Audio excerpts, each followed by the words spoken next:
अस्सलाम वालेकुम नाज़रीन। धरती टाइम्स सां गॾु आहियां अब्दुल अज़ीज़ जतोई।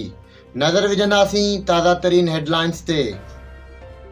टंडो इलायार मां पीर बिलाल जिलानी की ख़बर शामिल कंदासीं। PSF सिपाह ज़िले जो इजलास मुनक़िद। तालका टंडो इलायार के उम्मीदवार डॉक्टर पीर असद जिलानी ज़िले सदर रईस शहदाद खान इजलास तलब किया। उन मौके ते रईस इस्माइल खान मरी पीर हमाद जिलानी ख़ुसूसी शिरकत के इजलास में टंडो इलायार ज़िले की बाडी ठाहिण टंडो इलायार ज़िले में शागिर्दन अवाम जा मसला हल करण लाइ सिपाफ ज़िले जूं सरगर्मियों तेज़ करण ते इतफ़ाक़ कयो वियो।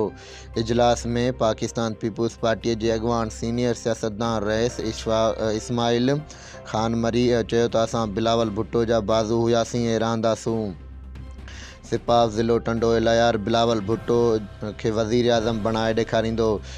ज़िले सदर रईस शहदाद खान मरी चयो त टंडो इलायार पाकिस्तान पीपुल्स पार्टी जो मज़बूत क़िलो आहे ऐं असांखे अवाम जा मसला ऐं ख़ासि करे शागिर्दनि जा मसला हल करणा पवंदा जेके उन्हनि के दरपेश आहिनि। चेयरमैन पाकिस्तान पीपुल्स पार्टी मोहतरम बिलावल भुट्टो के पाकिस्तान जो वज़ीर आज़म बणाए ॾेखारींदासीं। उन मौके ते डॉक्टर पीर असद जिलानी चयो त असां पाकिस्तान पीपुल्स पार्टी सां गॾु बीठल आहियूं।